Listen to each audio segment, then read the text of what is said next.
Եվ այսպես ուշադրություն բացում ենք TikTok-ը եւ տեսնում ենք, որ ինչ-որ մի կին Տիգրանի գյուղը նկարահանում էր, Տիգրանից տան բակը, այդ ջրի կանալը, որով ըստ էության նա ընկել է գետը, դա ոչ թե միակ վարկածն է, այլ դա վարկածներից մեկն է, որ կամ այդ ճանապարհով է երեխան ընկել գետը, կամ ուղղակի ճանապարհով վազել է գետի ուղղությամբ, կամ իրենց բակով է անցել դեպի գետը գնացող ճանապարհը եւ ընկել գետը։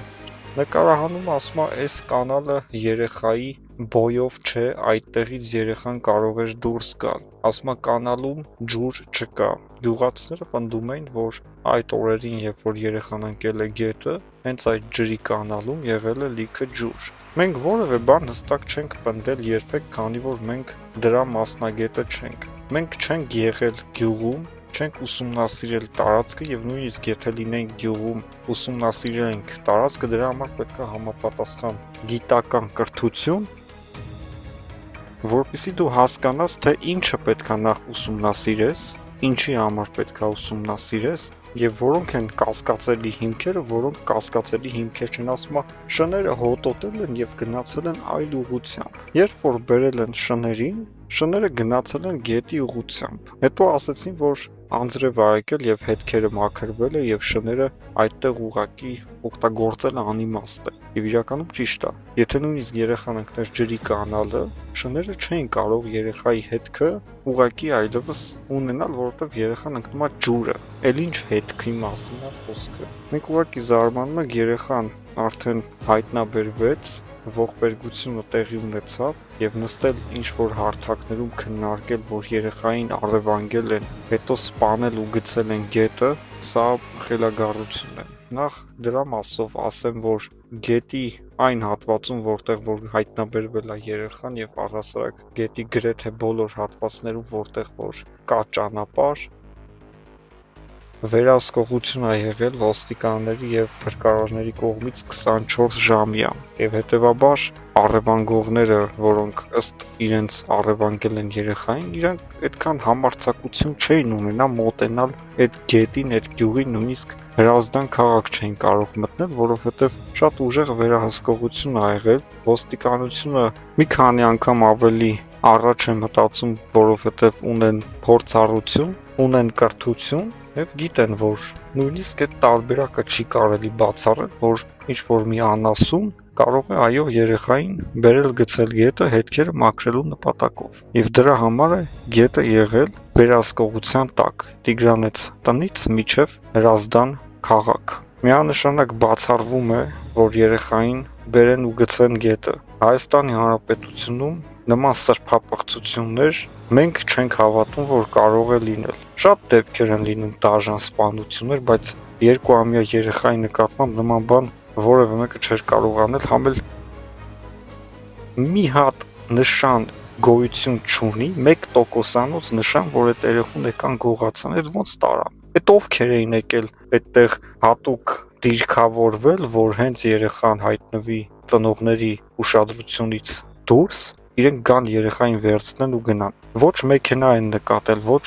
մարդ են նկատել տարօրինակ կամ անծանոթ։ Հերիքան մարդկանց ուղակի հիմարեցնեք։ Սա մենք որակում ենք հետևյալը, որ ահաբեկում են այն մարդկանց, ովքեր որ ունեն փոքր երեխաներ եւ առհասարակ դեռևս ոչ այդքան հասուն երեխաներ, փորձում են այդ մարդկանց ծնողներին ահաբեկել, որ Հայաստանի Հանրապետությունում կարող են երեխային սպանել ու գցել գետը։ Ոստիկանությունը չի արել նման բացահայտում, նման որևէ հետք չկա, որևէ նման մի տոկոսանոց կասկած չկա եւ հետեւաբար չի կարելի առանց հիմքերի նման ինչ-որ ողբերգական, սարսափելի եւ նաեւ սրբապիղծ պատմություններ հորինել ու դա հրամցնել հայ ժողովրդին։ Երեխան ընկել է գետը, երեխան հայտնաբերվել է գետում եւ որևէ այլ ուղղությամբ այս պատմությունը չի կարող գնալ։ Եվ այդ մարդիկ, որ ասում են, չէ, երեխուն առևանգել են, հետո գցել են գետը, այդ մարդիկ, եթե այսպես շարունակվեն, կարող են նաև ենթարկվել պատասխանատվության, որովհետև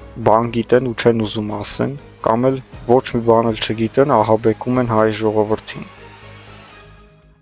Եվ այսպես ուշադրություն իրականում մենք վերջին շրջանում մի քիչ արդեն կասկածում ենք, որ մեր ժողովրդի վրա իսկապես շատ մեծ անեծք կա, այսքան մահը, այսքան երիտասարդների անտեղի մահանալը ուղղակի ապշեցնում է։ Նախ սկսենք Ծաղկաձորի դեպքից, երբ որ երկու երիտասարդ աղջիկներ անիմաստ տեղը մահացան, երբ որ 19 տարեկան վարելու իրավունք չունեցող կվադրոցիկլի վարորդը արագություն գերազանցելու արդյունքում կամ առհասարակ կվադրոցիկլը աջ ու ձախ պտտելով կարծես հնարքներ էր անում վարելով, այն շուռ է տալիս, աղջիկները դուրս են թռչում դրա մեջից, երկուսը մահանում են եւ այս երիտասարդը դիմում է փախուստի։ Խայտառակություն, իհարկե ձերբակալում են իրան, բայց նա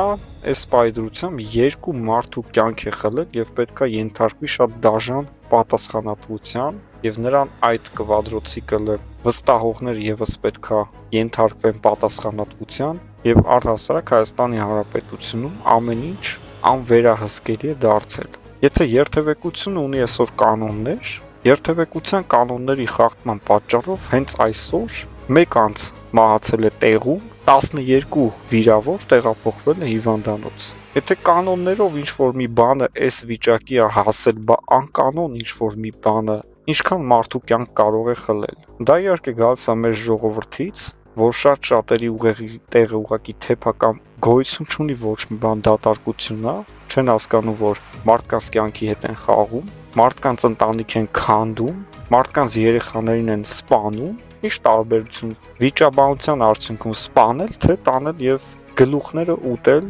երթևեկության մեջ։ Սա եւս շատ ցավալի դեպք էր, ամբողջ հայազգը ցավակցում է ընտանիքների անդամներին, երկու աղջիկների մահվան կապակցությամբ։ Սա իհարկե դժբախտ պատահար էր, բայց նաև կառավարելի էր, որը կարող էր ուղղակի չլինել, բայց եղավ։ Հետո լսեցինք սպանություն էջմիածնում։ Սպանել են մի երիտասարդի, ով մեքենա վարելիս ընկել է ջրափոսը եւ ջրափոսում եղած այդ ցեխաջուրը շփվել է ինչ-որ մեկի մեքենայի վրա եւ նա կանչել է հաշվեհարդար տեսնելու։ Երիտասարդ տղան գնում է հաշվեհարդարի, այսինքն հարց ու պատասխանի վիճաբանությունը սկսվում, քաշքշուկ, ծեծ, հետո արդեն քարով խփում եւ սպանում են երիտասարդին, ով որ պատերազմի մասնակից էր, թուրքի գնդակից չմահացավ, հայի հարվածից մահացավ։ Այս ազգն ենք մենք դարձել եւ ընդամենը սա 2-3 օրվա պատմություններ ու էլի կան պատմություններ, երբ որ հայրը որդուն գումար չի տալիս, ով որ չափահաս աշխատունակ երիտասարդ է եւ այդ պատճառով որդին դանակի տասնյակ հարվածներով սպանում է հորը, գումարը շպրտում հոր դիակի վրա եւ գնում որ գցվի մոստից եւ պարեկները նրան թույլ չեն տալիս եւ նա պարեկներին հայտնում է որ ինքը սպանել է իր հորը եւ ուղեկցում է իրանց տուն